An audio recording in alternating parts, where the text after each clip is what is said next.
talking to you. We about to have a house party. Welcome to the Re-Emancipation of Social Dance podcast, a prelude to the world premiere of an immersive dance theater experience created by me, Raja Feather Kelly, with Philadelphia's finest, Yolanda Wisher. Listen in as 5 multifaceted dancers tell the evolving story of social dance and the impact that it's had on the people and cultures of Philadelphia. Come on in and let's move.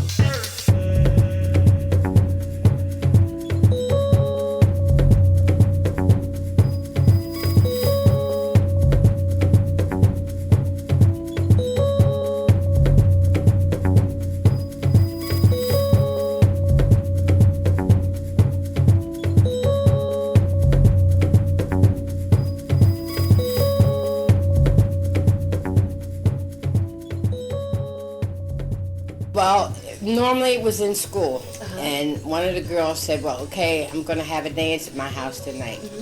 I said, okay, what time? 7 to 10 or 8 to 12. And they charge you a quarter. Sometimes they have little tickets printed out, you know, and they have on it 25 cents, so when you got to the door, you had your ticket and they let you in.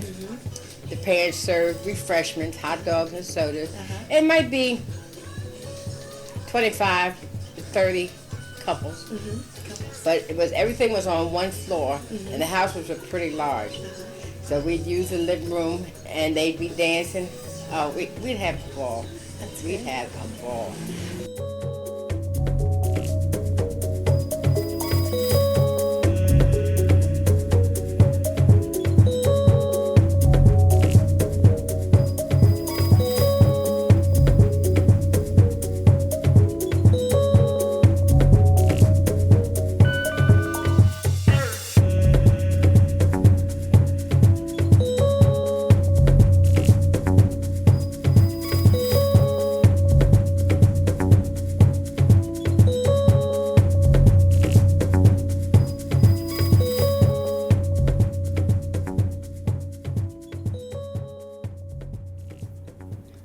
Episode 4, Emancipate Corporeality, Material Existence, the Human Condition, Vitche Boul-Ra. Vitche Boul-Ra is a self-described transhumanist and folk theurgist. Coming from a background in sculpture, Ra's practice as a choreographer and dancer involves pulling things apart, putting things back together, and making something out of nothing. Ra talks about and around questions like what is a body, what is dance, and speaks of a willingness to rip those definitions apart, to get messy, to unabashedly understand. Ra also talks about a fascination with self-creation, particularly the idea and existence of the bad bitch, describing it as a container for cool, among other things.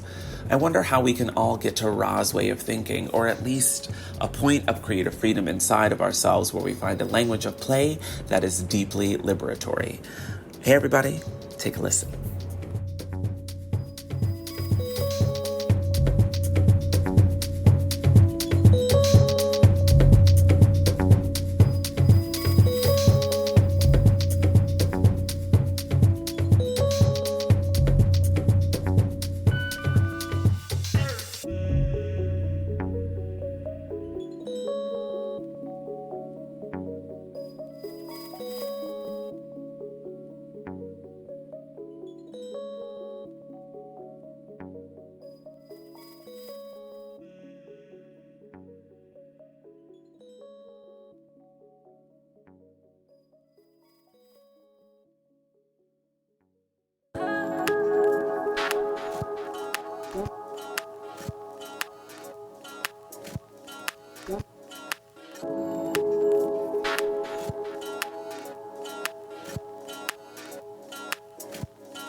I am Vitche Boul-Ra.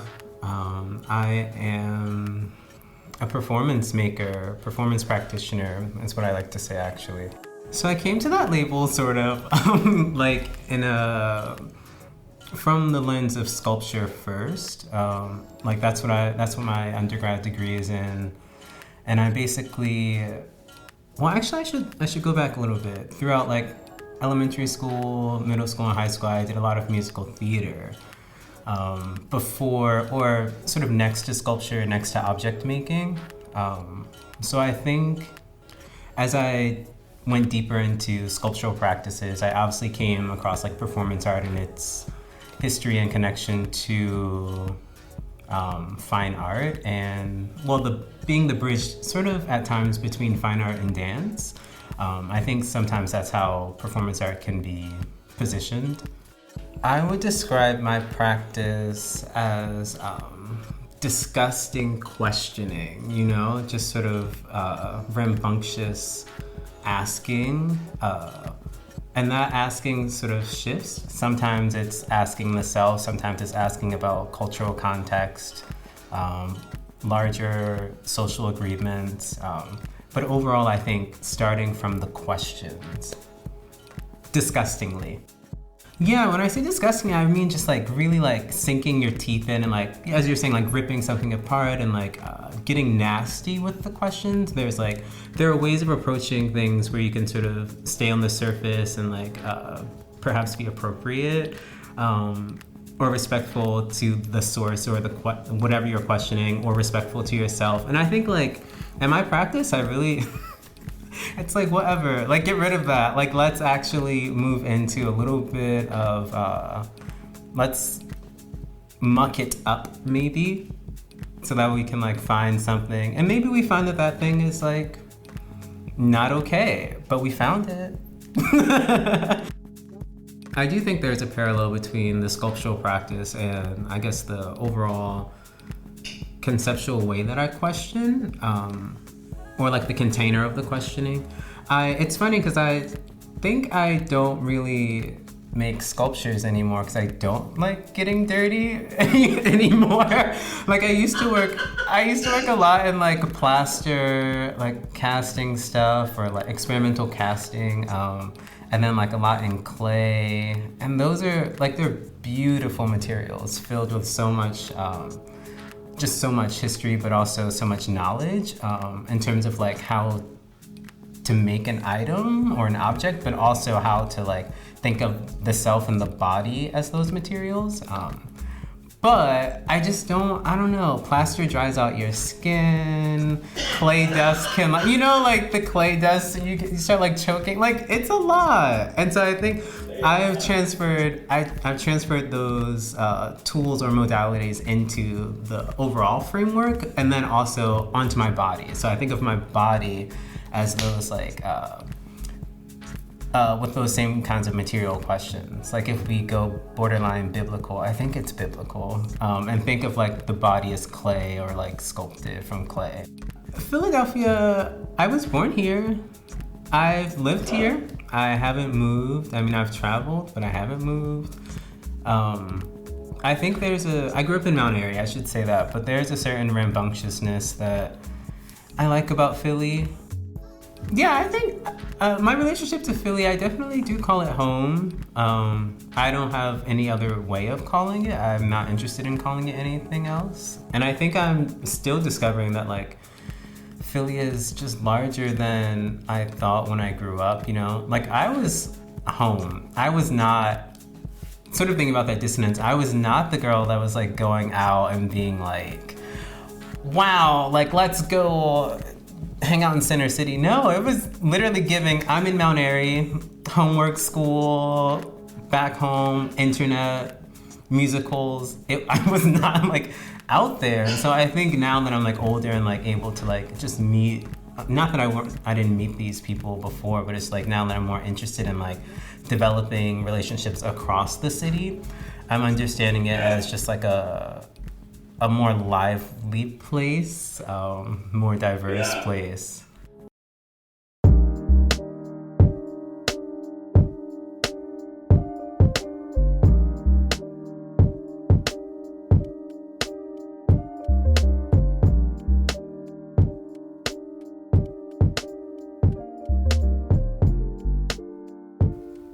When I think about Philadelphia in my work, I guess I'm thinking about the range, primarily the range of Philadelphia, maybe in tones.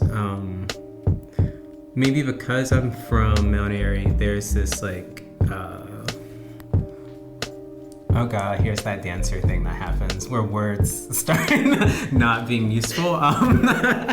But there's like perhaps a lightness or a calmness that can happen that I very intentionally call on or like center the work in sometimes. And then there's the other side where I guess how most of the rest of the world would consider Philadelphia as like dangerous. So then there's that speed, that lightning, that sort of like alertness that you need to pay attention at all times, or like, what was that sound? Is that sound danger? Is that sound play?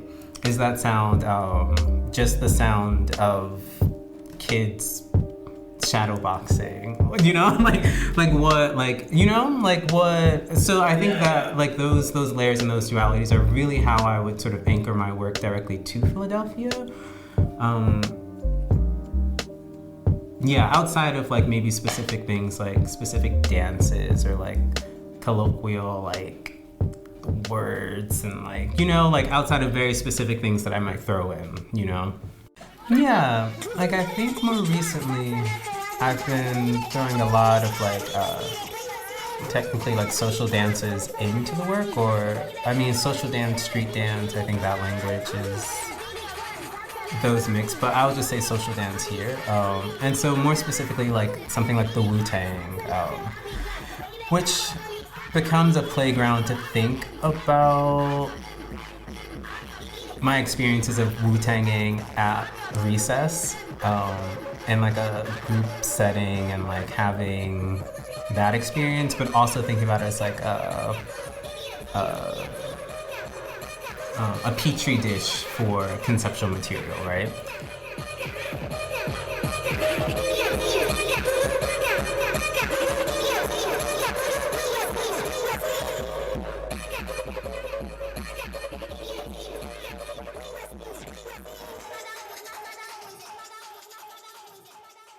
Hey, you. It's me again. Yeah, I'm talking to you. We're having a house party, and you're invited. Get your fit ready for the world premiere of the Re-Emancipation of Social Dance, Thursday through Saturday, June 20th through 22nd at 7 p.m. Christ Church Neighborhood House in Old City, Philadelphia.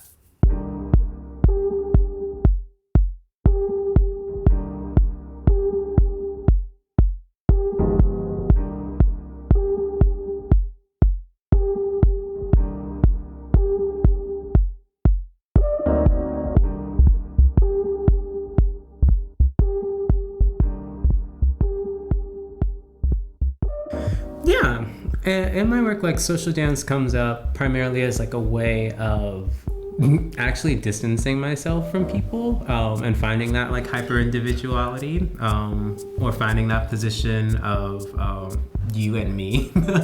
And in my work, it's interesting that a lot of times I'm like playing inside of the audience's recognition of the dance, because usually social dance is like pretty connected to popular and known dancing, things that people have seen just maybe on the internet or growing up or something.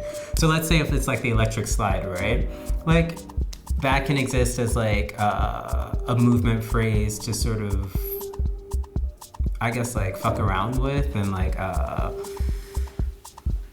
don't know. I guess it's playing inside of that recognition. So I'm thinking perhaps about not be presenting the thing that someone knows, but really physically articulating to them that I am not capturable, maybe inside of so the way that I'm like playing with it lets them know that the way you're thinking over there is not the way I'm existing right now. Does that kind of make sense? I don't know.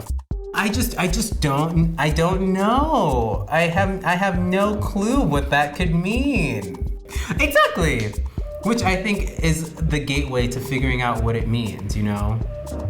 The sound, it being like, oh, that sounds great and interesting. I have a lot of questions about, is it a truth? Is it a lie? Is it just muddy territory? Am I throwing this word at social dance to find something, or am I throwing it at social dance to say something that I already know, you know? It's interesting because I think before this, I was saying that I'm not a dancer. I think I said that in some way. And it's true, but it's also perhaps a little bit of a lie, a little bit of I'm not a dancer, particularly because of the way I know I'm deeply attuned to cataloging or notating or like keeping track of where movement comes from and how it flows out of my body, flows into and flows out of my body. So if I'm usually never just dancing, right? I can't. It's so hard for me to just be like, this is just movement, because mainly thinking of my like perhaps transhumanist practice, there's a way I live with the internet and with the knowledge and the vastness that of the internet that allows me to know at least this much of where something is coming from. So I'm never just like, this just fell out of my body. I'm like, oh, I was watching Dracula and he went, so I went on the dance floor, you know, like there's a real like cataloging that happens naturally, and that's not necessarily related to being a dancer and that like as you were sort of saying, that overall, that larger image or construct. But I do think when I tell people I'm not a dancer and then they see me dance and they hear me talk language dance, they're like, I don't care. Like you're so yeah. So, and it's funny because I find a lot of like freedom in that. I find a lot of freedom or like play and like excitement in being like, oh, I just watched Dab Kid yesterday on the internet and it popped out. And like, I can play with that. I can play with time in that way. I can fall back into that video I just watched. I can fall back into, the history or the sonic questions that brings up, versus just, I don't know. I'm also very, there's this thing that I guess dancers do where they like noodle, right? Not a noodler. I don't. Does that make sense? Does it, you know, like noodling? Some dancers are like, I'm just noodling around. I'm not just noodling around. It's not that the stakes are high, but like, I'm never just like, oh, whatever. Like, it doesn't feel, that's not freedom to me, perhaps. That's not an emancipated practice to me. Yeah, I was talking about so there was a conversation that I had a few days ago, and like blackness came up, or blackness in relationship to my work, and I was sort of just like, I feel kind of meh, or like when I mention blackness, or even think about the concept or like question of blackness, I get kind of like, yeah, that's kind of whatever. Mainly because it's connected so much to like being a human. And like, I'm not there anymore. I'm like pretty over and like I've closed that chapter of my existence. Oh, not that I can't go back or not that it can't come up later in some other way, but I usually don't exist in like human space or like consider myself inside of the human bubble. And so it becomes really hard. The conversation around blackness or around other sorts of things just feel very, again, that sort of like separation. Like you're thinking about it here, I'm all the way over here with it. Not that one is better than the other. I mean, I can have my opinions about it, but like it feels like there's a chasm there.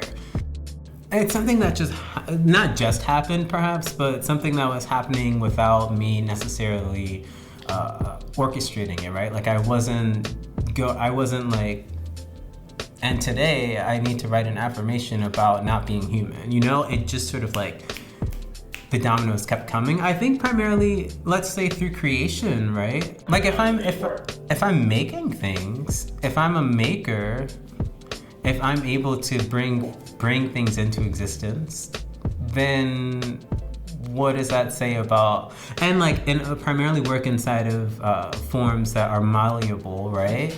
Like, of course, if I'm working in clay, I can fire clay, but I also don't have to fire the clay. And then I can rework it. If it's plaster, there are ways to recycle plaster. You know, like, there are things that can be established and rethought. So if I'm seeing that in my material world, if I'm experiencing that in the things that I touch, if I'm seeing that inside of relationships, then I can very easily say that very thing can happen to me borderline molecularly, you know?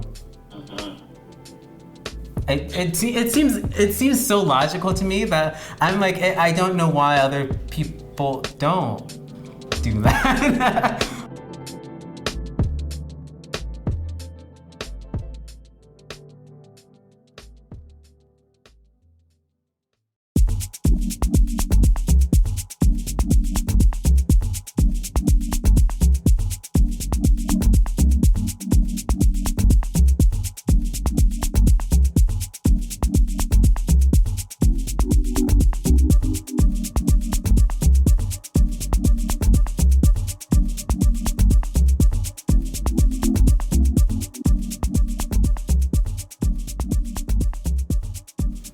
Question, or I should say the question, because it feels like there's perhaps just one. And it's not, at this point, it's not necessarily a question, but an interest in an existence. I have fallen prey to the idea or existence of the bad bitch as a container a container to hold coolness, maybe, blackness, that singularity, that sort of like me versus the world kind of thing, and then also that creation of self, right? That sort of the making up of the self using components that are around. So when I think of when I was talking about earlier, when I was thinking of crib, I think of it through that lens, right? Through those like 4 points. Thinking about or falling deeply into the walls of a thing, the boundaries of a space, the things that keep other people at bay, but also delineate a specific kind of existence. That's it. As I was saying, that's I am over here, you are over there. In this container, there is a hierarchy. There, I am sort of saying over here is better, right? And my house is better than the things around it, right? Inside of crib, there is that sort of boisterousness, that attitude, that roughness. But that's mainly because that already exists inside of the bad bitch container. Like that's what it gives. That is at the forefront of that container. I think it's a position I hadn't explored in real life that often. And so I was like, what can I? Of course I can.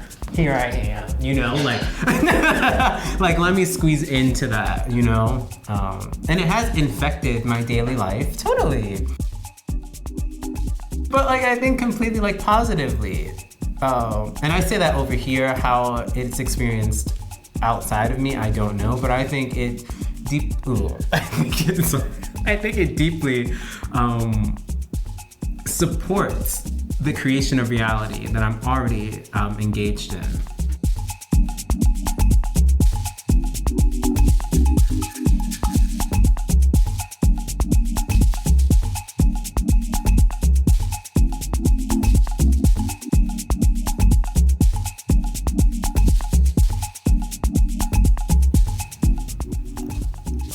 Emancipate corporeality. Material existence, the human condition.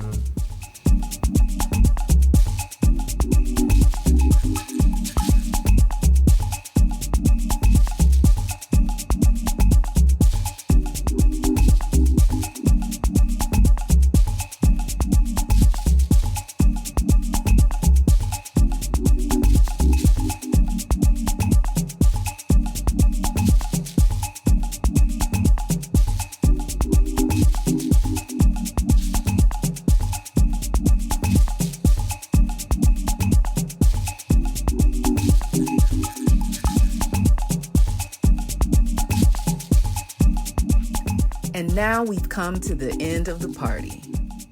Thanks for dancing with us. The Re-Emancipation of Social Dance podcast is produced by Dr. Bruce Campbell Jr. with Nia Benjamin and Yolanda Wisher for Intercultural Journeys. For more information about the podcast and project, visit reemancipatedance.org.